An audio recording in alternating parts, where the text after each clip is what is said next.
எழுத்தெல்லாம் ஆலை மகன் முதல் செய்கிறது. சேலம் சட்டத்திற்கு மகிழ்ச்சியோடு விளங்குகிற 30 விழாவில் சேவை நிகழ்ச்சி வழங்கி இப்பொழுது அரங்கேறியிருப்பது இறைவன் நடனத்தையும் ஒரு கலையாக படைத்திருக்கிறார். அதை மக்கள் மனங்களிலும் புகுத்தி இருக்கிறார்.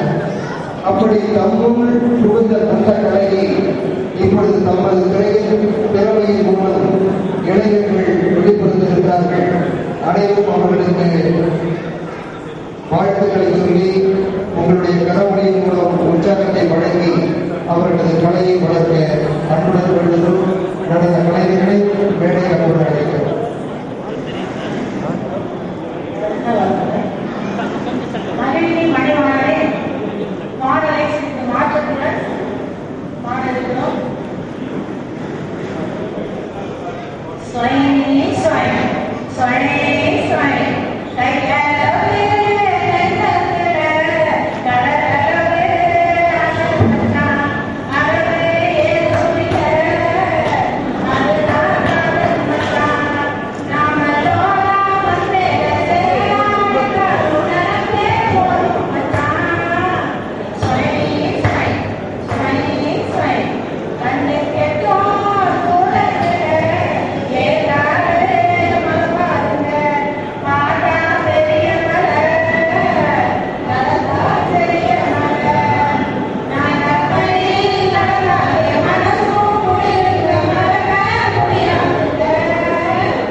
மாலை பருவமகள் மௌனநடை போட்டது போல் பேரை நடிக்க ஒரு பெண்கள் குழை நசைய வெங்கத்தினை போக்கிய பின் பெண் நிலவும் எழுதும் தங்க நிலவருகே தண்டேந்தி திகழ்களை வானிடத்தும் போகாமல் மண்ணிடத்தும் தோயாமல் ஞான நெருக்கரண கார்மையில் நடந்து வர அத்தனையும் கண்டு ஆர்ப்பரிக்கின்ற கண் இரண்டை புத்தி விளையாட பொழுதாகி வந்தது போல் வந்த இரவுக்கு வாழ்த்து சொல்லும் போகியனாய் சிந்தனை கூட்டை திறந்துவிடும் பாடகனாய் ஏழெழுத்து கோணி என்னும் கவியரசர் கண்ணதாசன் அவர்களின் தனி சுவை கண்கண்டு சுவை என்னும் இரு சுவைகளை கண்டிருக்கிறாய். உலகம் போற்றும் தமிழர்களுக்கும் உலகினை போற்றும் பல்துறை சார்ந்த மக்கள், விருந்தினர்கள், காவல்துறை நண்பர்கள், பத்திரிகை மற்றும் தொலைக்காட்சித்துறை நண்பர்களின் நிறைந்த அவைக்கும் மனம் நிறைந்த மாலை வணக்கம். விழா என்பது உள்ளங்கள் இணைவது, அனைத்து உள்ளங்களும் மகிழ்வது. ஆழி சூழலில் நில உலகில் இறைவன் படைப்பில் படைத்த இறைவனின் பெருமைகளை போற்றும் ஆன்மீக பெருவிழாக்களும் மக்களால் நடந்தே மகிழ்வது. தான் படைத்த மக்களின் இல்லற விழாக்களையும் ஏனைய விழாக்களையும் இறைவனே நடத்தி மகிழ்வது. அந்த வகையிலான விழாக்கள் இந்திய திருநாட்டின் சுதந்திர வரலாற்றில் இடம்பெற்று ஏனைய துறைகளுக்கும் இந்திய சினிமா துறைக்கும் தன்னிகரா சேவையினை ஆற்றிய நம் மாடல் தேட்டர் நிறுவனத்தையும் உருவாக்கிய பெருமைக்குரிய நம் சேலம் மண்டி நாளும் நலமே நடந்தே வருகின்றன. அந்த வரிசையில் மலை ஏற்றத்திற்கான முயற்சியை உருவாக்கி அதற்கான முறையான பயிற்சியையும் வழங்கி வயது வேறுபாடின்றி பயிற்சியில் ஈடுபட துணைகின்ற அப்பணியை தனது நிரந்தர சேவையாய் ஆற்றி வருகின்ற காசி ஸ்ரீ திரு பி என் கனக சபாபதி ஐயா அவர்களது சீரிய தலைமையில் இயங்கி வருகின்ற சேலம் சர்க்கஸ் கிளப்பின் ஆண்டு விழா சங்கம் என்பது சமூகத்தின் ஓர் அங்கம் என்னும் முனைப்புணர்வு